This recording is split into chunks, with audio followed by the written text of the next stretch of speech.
दोस्तों, मैं आपका दोस्त कुमार अनुभव। हम जुनून सीरीज के तहत राज्य व्यवस्था के प्रश्नों की एक श्रृंखला देख रहे हैं। इस श्रृंखला में अब तक हमने 540 सवालों के आसपास देखे हैं। कुल 17 लेक्चर देखे हैं।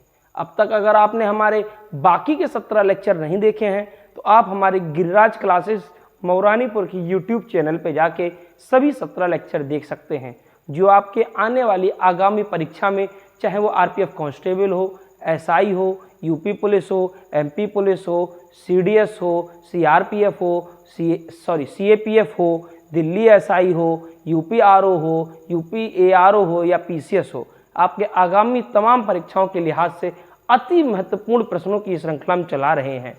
तो अब तक आपने हमारे साथ जो भी प्रश्न देखे हैं, लगातार बने रहें, नोट्स बनाते रहें और ध्यान से रिवीजन करते चलें, तो हम आगे देख रहे हैं।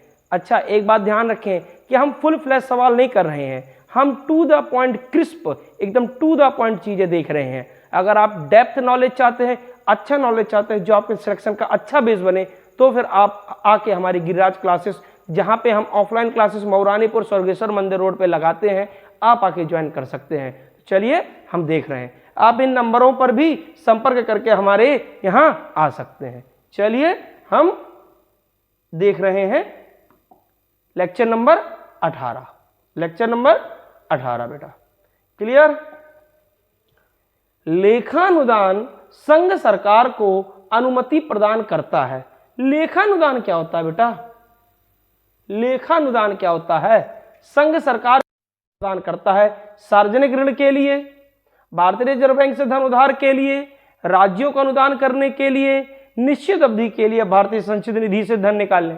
बेटा, लेखा अनुदान अभी अभी चर्चा में बना जब पूर्ण बजट पारित ना होने, पूरा का पूरा बजट नहीं बल्कि क्या हुआ, interim budget, vote on account, vote on account under article अनुच्छेद 116, अनुच्छेद 116 में है। याद आ रहा है? ऐसा वक्त जब सरकार पूरा बजट ना पास करे, बल्कि दो कंडीशन होती है। एक कंडीशन, बजट सरकार सिर्फ उतना ही रुपए चाहे जितना आगामी 2-3 महीनों के लिए जरूरत है। एक या दूसरी चीज, उस स्थिति में जब सरकार को लगे कि अभी इतनी अवधि में बजट पास नहीं हो पाएगा और इतनी अवधि का काम चलाने के लिए कुछ मुद्रा की जरूरत होती है, तो सरकार अंडर आर्टिकल 116 का इस्तेमाल करते हुए वोट ऑन अकाउंट, लेखा अनुदान लाती है। किस काम के लिए? किस काम के लिए? निश्चित अवधि के लिए भारतीय संचित निधि से धन निकालने के लिए। संचित निधि से धन निकालने के। संचित निधि कहां पड़ी थी बेटा? 266। याद आ रहा है? संचित निधि, संचित निधि किससे? 112 के तहत बजट के जरिए निकलती है। क्लियर। Vote on account 116। इसका आंसर डी, इसका आंसर डी, इसका आंसर बेटा डी। क्लियर। अगला सवाल, सदन में लेखा के लिए वोट आवश्यक, लेखा के लिए वोट आवश्यक होता है जब सरकार का व्यय राजस्व प्राप्तियों से अधिक होता है, बड़े कार्यक्रमों की वित्त व्यवस्था हेतु जिसमें बहुत अधिक मात्रा में धन की आवश्यकता होती है, जब सामान्य बजट के समय सीमा के अंदर पारित होने की आशा नहीं होती है। क्या? सी, जब सामान्य बजट के समय सीमा, मैंने कहा कि एक ऐसे वक्त के लिए वोटिंग करा ली जाए कि लगे कि अगले 2-3 महीने में बजट पास नहीं हो पाएगा और बिना बजट पास करे पैसा मिल नहीं सकता है। क्या? लेखा के लिए वोट के अंदर पारित होने की आशा नहीं होती है। किसके? सामान्य बजट के। क्लियर। ऑप्शन, ऑप्शन सी बेटा। ध्यान से सुनते चलिए, रिवीजन करते चलिए। क्लियर। अगला बेटा, व्यय का अनुमान किस रूप में भारतीय संसद के समक्ष रखा जाता है? व्यय का अनुमान किस रूप में भारतीय संसद के समक्ष रखा जाता है? तदर्थ निधि, अतिरिक्त अनुदान, अनुपूरक या अनुदान का अनुरोध। किसके रूप में? अनुदान का अनुरोध के रूप में। व्यय का अनुमान किस रूप में भारतीय संसद के समक्ष रखा जाता है? अनुदान अंडर आर्टिकल 114। याद आ रहा है? क्लियर। वोट ऑन ग्रांट, वो demand for grant, sorry, demand अंग्रेजी माध्यम के लिए बता रहा हूं, demand for grant, demand for grant 114, option D. Clear. संसद में विधायन प्रस्ताव की पहल करने से पहले भारत के राष्ट्रपति की पूर्व स्वीकृति आवश्यक है। पूर्व स्वीकृति आवश्यक है किस बात के लिए? राष्ट्रपति की। एक, नवीन राज्य के गठन से संबंधित विधेयक पर, ऐसे कराधान विधेयक जिनमें राज्यों का हित निहित हो, राज्यों की सीमाओं में फेरबदल करने से संबंधित विधेयक पर, धन विधेयक पर। किस पे बेटा? किस पे? चारों पे। धन विधेयक पर भी, राज्यों की सीमाओं में फेरबदल पर भी, राज्यों के कराधान, ऐसे कराधान जिनमें राज्यों का हित निहित हो, और नवीन राज्य के गठन के लिए। नवीन राज्य का गठन का आर्टिकल 3, नवीन राज्य का, जबकि फेरबदल का भी 3। धन विधेयक 110। क्लियर। इसका option D, option D. Clear है बेटा। अगला, निम्नलिखित प्रस्तावों में से किसका संदर्भित संबंध बजट से है? पहली बात तो ये, हमारे संविधान में बजट शब्द कहीं नहीं लिखा, वार्षिक वित्तीय विवरण लिखा, 2 जगह लिखा, 112 और 202। कहाँ लिखा? 112 बटे 202 में। बटे बटे कुछ नहीं, मतलब ये 2 आर्टिकल, ये केंद्र का, ये राज्य के लिए, ये केंद्र के लिए और ये राज्य के लिए। तो पर किसका संदर्भित संबंध बजट से है? निंदा प्रस्ताव, ध्यानाकर्षण, कटौती या स्थगन? किसका? मैंने क्लास में ट्रिक बताई थी, पीईटी। एग्जाम होता है पीटी का, पॉलिसी कट, इकोनॉमिक कट और टोकन कट। कौन सा? कटौती प्रस्ताव। कौन सा? कटौती प्रस्ताव। Option C, option C. Clear. अगला बेटा, बहुत सारे लोगों को ये लेक्चर लग रहा होगा कि बहुत हाई लेवल का है, ये है वो है।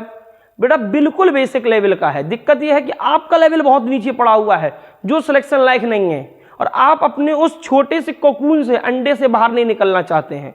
और आपको क्या लगता है आप जिसमें खुश हैं, आप एक्चुअली उसमें खुश हैं, आप किस में हैं? गुमान में हैं। अगर कंपटीशन आज की डेट में आग उगलता हुआ कंपटीशन पास करना है तो अपने उस छोटे से कमरे को छोड़ के बाहर आना पड़ेगा, युद्ध लड़ना पड़ेगा, वो तमाम तरकीबें सीखने पड़ेंगी, कठिन से कठिन तरकीब सीखने पड़ेगी, तब हम युद्ध कभी फतह कर पाएंगे, नहीं तो युद्ध में हर बार शहीद होके आ जाएंगे। क्लियर। तो आप अच्छे लेवल के सवाल भी लगाएं। क्लियर। निम्नलिखित में से कौन सही सुमेलित नहीं है? नीति, नंबर ए, नीति निर्णोमोदन प्रस्ताव, बजट की मांग को घटाकर 1 रुपए कर दिया जाए। नीति, पॉलिसी, पीटी बताया था, पॉलिसी। मितव्ययिता, बजट की मांगों में से एक निर्दिष्ट राशि घटा दिया जाए, मतलब इकोनॉमी। और तीसरा सांकेतिक, टोकन, पीईटी, बजट की मांग में से 100 रुपए। हमने बताया था टोकन में 100 रुपए कम होते हैं, जबकि नीति में 1 रुपए बचता है, जबकि मितव्ययिता में कुछ घट जाता है, कुछ घट जाता है। लेखा अनुदान, लेखा अनुदान, बजट मांगों को पूर्ण रूप, अभी तो पढ़ा हमने लेखा अनुदान 116 में, क्या आंशिक, पूर्ण नहीं आंशिक, से वित्तीय वर्ष के लिए पारित, पूर्ण नहीं आंशिक या पार्शियल। तो कौन सा सुमेलित नहीं है बेटा? डी। कौन सा नहीं है? डी। कौन सा नहीं है? डी। क्लियर। ध्यानाकर्षण सूचना के प्रावधान ने निम्नलिखित में से किसके क्षेत्र को सीमित किया है? ध्यानाकर्षण प्रस्ताव याद आ रहा है? Calling attention motion, calling attention motion किसको सीमित कर दिया है? अल्प विधि को, प्रश्नकाल को, स्थगन प्रस्ताव को, या शून्यकाल को? किसको? स्थगन को। किसको? स्थगन को। सी, ऑप्शन सी। भारत की संसद किसके बटे किन के द्वारा मंत्री परिषद के कृत्यों के ऊपर नियंत्रण रखती है? संसद का मंत्री परिषद के ऊपर नियंत्रण पूछा जा रहा है। क्या पूछा जा रहा है? संसद का मंत्री परिषद के ऊपर नियंत्रण। स्थगन प्रस्ताव, प्रश्नकाल, अनुपूरक प्रश्न। स्थगन प्रस्ताव, प्रश्नकाल, अनुपूरक प्रश्न। नीचे दी गए कूट का प्रयोग कर सही उत्तर चुनिए। किसके द्वारा?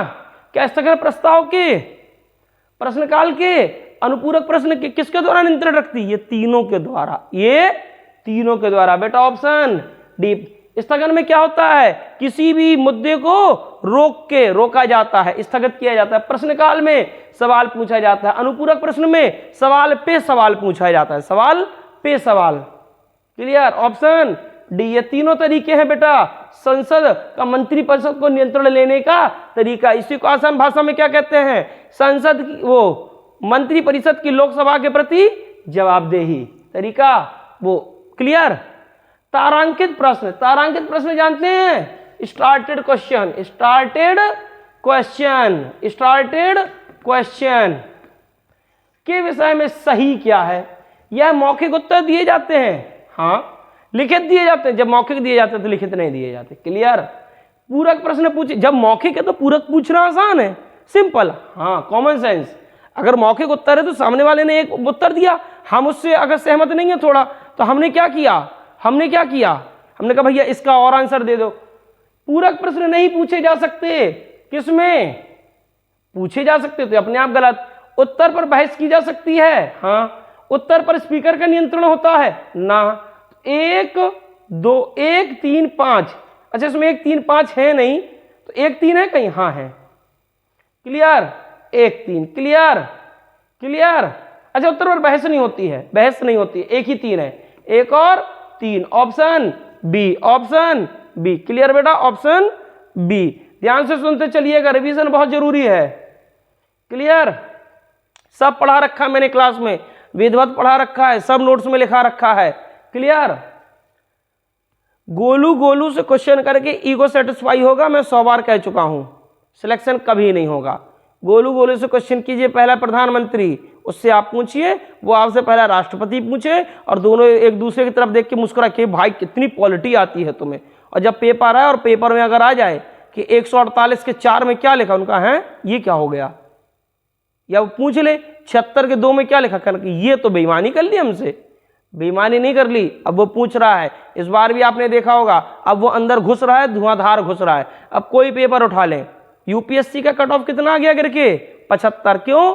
इतना अंदर घुस रहा है कि इस देश का ब्राइटेस्ट माइंड, ब्राइटेस्ट सबसे काबिल माइंड, जो लगभग एमबीबीएस में गोल्ड मेडलिस्ट रहे हैं, वो लड़के जो सीए में रहे हैं, वो लड़के जो लॉयर में रहे हैं, वो सब मिलके यूनिवर्सिटी टॉपर 75 नंबर नहीं ला पा रहे हैं, मिल के 75 नहीं ला पा रहे। आईआईटीएन वाले लोग सीसेट में मैथ में फेल हो जा रहे हैं।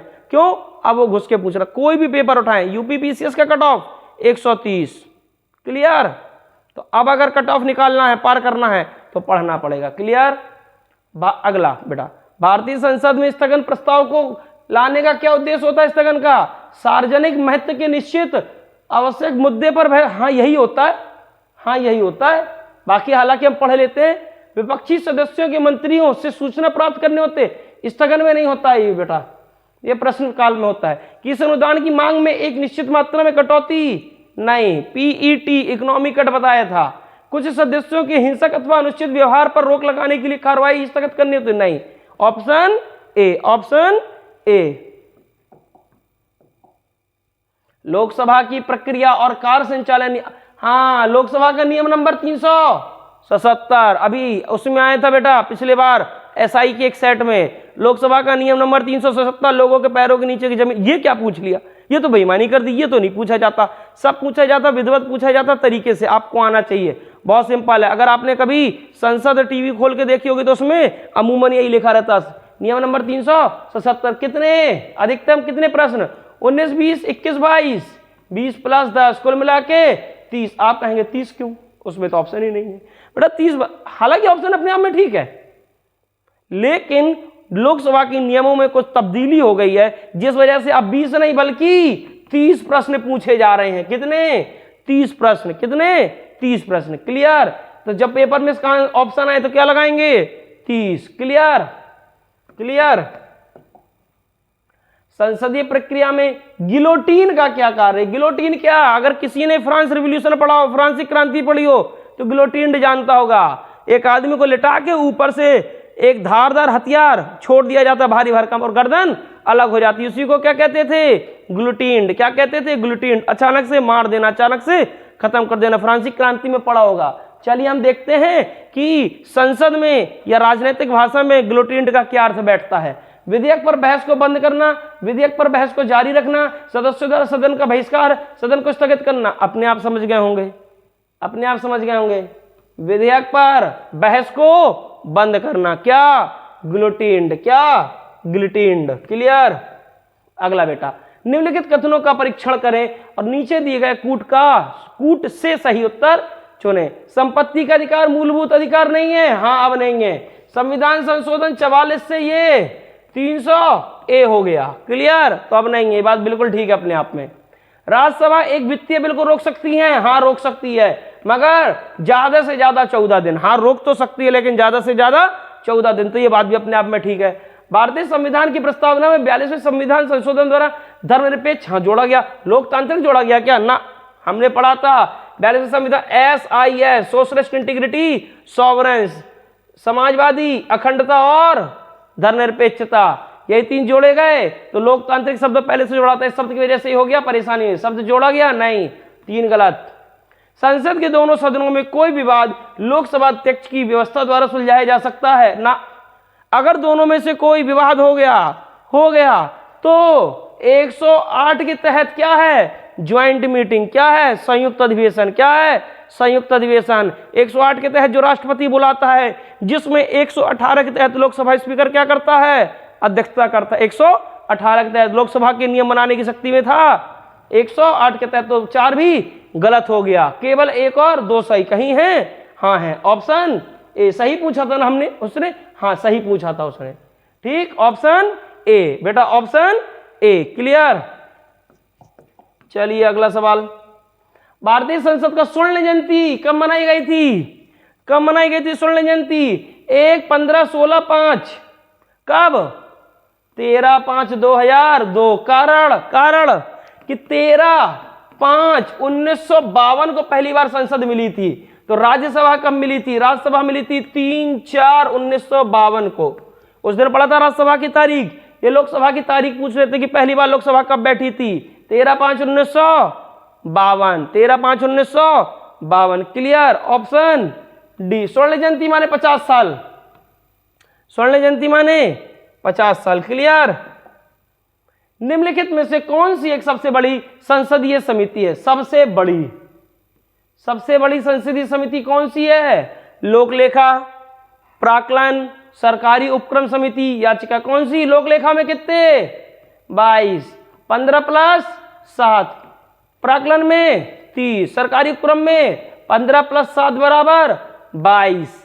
याचिका समिति। क्लियर। इसमें 15 लोकसभा से, 7 राज्यसभा से, पूरे 30 लोकसभा से, 15 लोकसभा से, 7 राज्यसभा से। अपने आप देख के समझ गए होंगे आंसर क्या बैठेगा बेटा?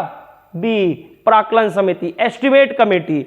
एस्टिमेट कमेटी, पूरे 30 सदस्य लोकसभा के। कार्यकाल 1 वर्ष। कार्यकाल 1 वर्ष। क्या कोई मिनिस्टर इसका सदस्य होता है? नहीं। क्या कोई मिनिस्टर इसका सदस्य होता है?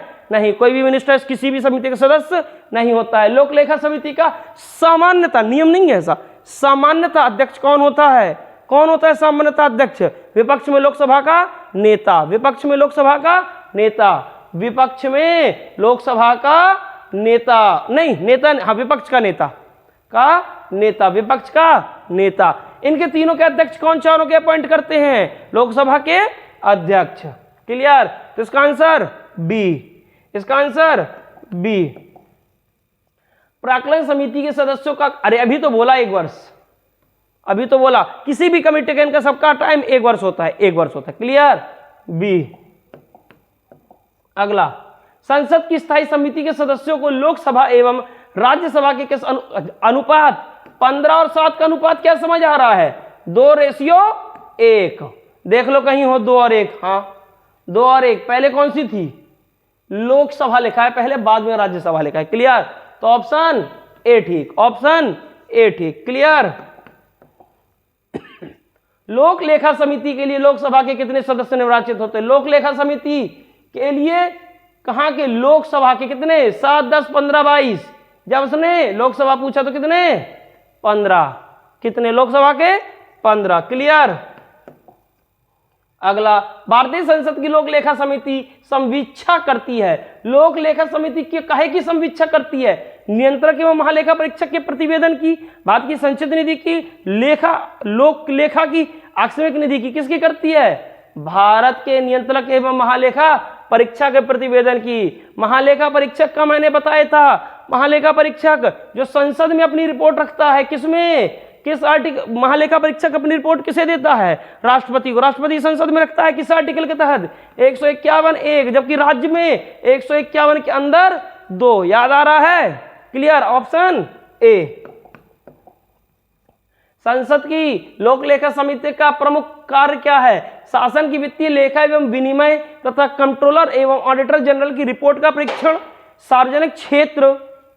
सार्वजनिक क्षेत्र की इकाइयों की उच्च पदों पर नियुक्ति करना, नीति के अनुसार वित्तीय प्रावधान का परीक्षण। इसमें से कोई नहीं, जान गए होंगे? ए। क्या? ए बेटा। शासन की वित्तीय लेखा एवं विनिमय तथा कंट्रोलर एवं ऑडिटर जनरल की रिपोर्ट का परीक्षण। ओके। अगला बेटा, सार्वजनिक लेखा समिति अपनी आख्या प्रस्तुत करती है, अपनी रिपोर्ट किसे देती है? लोग सार्वजनिक लेखा समिति संसद को, राष्ट्रपति को, प्रधानमंत्री, वित्त मंत्री, किसको? संसद को। किसको बेटा? संसद को। क्लियर? वो तीनों की तीनों समितियां किसको देती है अपनी रिपोर्ट? संसद को। चाहे लोक लेखा समिति हो, चाहे सार्वजनिक लेखा समिति हो, या एस्टिमेट मतलब प्राक्कलन समिति हो, या प्राक्कलन समिति हो। एक होती है पीएससी, एक होती है पीयूसी और एक होती है एस्टिमेट कमेटी। क्लियर? अंग्रेजी वाले ध्यान दें। Clear? PSC public account committee, PUC public undertaking committee और एस्टिमेट कमेटी ईसी। ईसी वहां इलेक्शन कमिश्नर को भी कहते हैं, जो 324 में है। लोक लेखा समिति पे कितने सदस्य, निम्नलिखित सदस्य होते हैं? कितने होते हैं? 15/7/22, 15/7/22, 15/7/22। Option B. भारतीय संसद की लोक लेखा समिति के अध्यक्ष को कौन मनोनीत करता है? लोक लेखा समिति के अध्यक्ष को कौन मनोनीत करता है? कौन करता है? लोकसभा का अध्यक्ष, प्रधानमंत्री, राष्ट्रपति या राज्यसभा का सभापति? लोकसभा का अध्यक्ष। लोकसभा का अध्यक्ष। प्राक्कलन समिति सदस्य के किस सदन के सदस्यों से गठित की जाती है? प्राक्कलन समिति अभी बताया केवल लोकसभा। प्राक्कलन समिति को क्या कहते हैं? Estimate committee. एस्टीमेट कमेटी कहते हैं। कितने सदस्य? 30। कितने सदस्य बेटा? 30। केवल लोकसभा के, केवल लोकसभा के। क्लियर? भारत की नियंत्रक महालेखा की ऑडिट रिपोर्ट का परीक्षण करती है। महालेखा परीक्षक की रिपोर्ट का कौन ऑडिट करता है? लोक उपक्रम समिति, पीयूसी, प्राक्कलन समिति, ईसी, लोक लेखा समिति, पीएसी, या उपयुक्त में से कोई नहीं। कौन? ए और सी दोनों। ए और सी दोनों। बेटा इसका आंसर ए और सी दोनों होंगे। ए और सी दोनों। लोक उपक्रम समिति और लोक लेखा समिति दोनों ही सीएजी की रिपोर्ट का परीक्षण करती हैं, ऑडिट करती हैं। क्लियर? भारत की संसद के संदर्भ में निम्नलिखित में से कौन सी संसदीय समिति इसकी समीक्षा करती है और सदन को सूचित करती है कि जो विनियम, उपनियम, उपविधि आदि बनाने, जो विनियम, उपनियम, उपविधि आदि बनाने की शक्तियां संविधान द्वारा प्रदत्त हैं या संसद द्वारा प्रत्यायोजित हैं, उनका कार्यपालिका द्वारा प्रत्यय डेलीगेशन की परिधि के भीतर उचित प्रयोग। मतलब विनिमय, उपनियम और उपविधि, मतलब जो भी संसद को शक्तियां मिली गई हैं किसी कानून को बनाने के लिए, उनको ठीक तरीके से लॉ के अंदर, विधि के ही अंदर उपयोग किया जा रहा है या नहीं, ये कौन देखता है? सरकारी आश्वासनों से संबंधित अधीनस्थ विधान संबंधी नियम समिति या डी कार्य। कौन सा? बी, अधीनस्थ विधान संबंधी समिति। अधीनस्थ विधान संबंधी समिति। Option B. क्लियर? ऐसा ही क्या क्वेश्चन है पिछला वाला? निम्नलिखित में से कौन सी संसदीय समिति कार्यपालिका के नियम, विनियम, अब फिर से वही आ गया, नियम विनियम बनाने के लिए प्रत्यायोजित शक्ति से संबंधित है? खोज लो। अधीनस्थ विधान पर समिति। अधीनस्थ विधान पर समिति। बेटा बी। किस वर्ष में खाद्य मिलावट निवारण अधिनियम प्रथम बार लागू हुआ? 51 में, 54 में, 64 में, 56 में? हम जानते हैं 54 में खाद्य मिलावट अधिनियम, 54 में खाद्य मिलावट अधिनियम, 54 में। क्लियर? खाद्य मिलावट अधिनियम 54 में। अगला बेटा, सिविल अधिकार संरक्षण अधिनियम 1955 के अधीन सभी दंडनीय अपराध है संज्ञेय तथा अजमानतीय, संज्ञेय तथा संक्षेपता विचारणीय, असंज्ञेय तथा जमानतीय, असंज्ञेय तथा समनीय। क्या है? संज्ञेय तथा संक्षेपता विचारणीय, संज्ञेय वो संज्ञेय तथा संक्षेपता विचारणीय। क्लियर? अगला सवाल, अगला सवाल बेटा, निम्नलिखित युगों में से कौन सा सुमेलित नहीं है? कौन सा सुमेलित नहीं है? हिंदू विवाद अधिनियम 1955 आया? हाँ आया। हिंदू उत्तराधिकारी सक्सेशन एक्ट 56 आया? हाँ आया। ये दोनों कि दोनों बहुत चर्चा में थे जब यूसीसी पे डिबेट हो रही थी। यूनिफॉर्म सिविल कोड मतलब समान न्याय संहिता, समान न्याय संहिता, समान न्याय संहिता। 73वां संविधान संशोधन, शहरी क्षेत्रों के स्थानीय निकायों के, शहरी क्षेत्रों के स्थानीय निकाय, अब तो गड़बड़ लगा होगा। 73 में क्या है? ग्रामीण। 73 में क्या है? ग्रामीण। तो ये किसमें है गुरु? 74वां संविधान संशोधन। सती अधिनियम 1987, सती अधिनियम 1987 बात ठीक है। इसके अलावा सती अधिनियम हमने कहाँ देखा? 1829 में। कहाँ? बॉम्बे में। और वो और 30 में 1829 में कलकत्ता में, 30 में बॉम्बे और मद्रास में, राजा राम मोहन राय में। क्लियर? क्लियर? अगला सवाल, ये बेटा आपके सभी उत्तर हैं, ये आपके सभी दिए उत्तर हैं। क्लियर? सभी उत्तर हैं। हमने बेटा सभी सवाल देख लिए। रिवीजन ध्यान से करते रहे, आपका रिवीजन ही आपका सिलेक्शन कराएगा। नोट्स तमाम लोग लिख लेते हैं, रिवीजन नहीं करते हैं तो पंचवर्षीय योजना में फंस जाते हैं। अगर आपको एक ही साल में सिलेक्शन लेना है तो क्वालिटी स्टडी करनी पड़ेगी, टू द पॉइंट पढ़ना पड़ेगा, अच्छा पढ़ना पड़ेगा, ठीक, और इन डेप्थ पढ़ना पड़ेगा। और आप हमारे साथ जुड़ने के, आप हमारे YouTube चैनल को लाइक करें, शेयर करें, सब्सक्राइब करें। खुश रहें, मस्त रहें, पढ़ाई में व्यस्त रहें।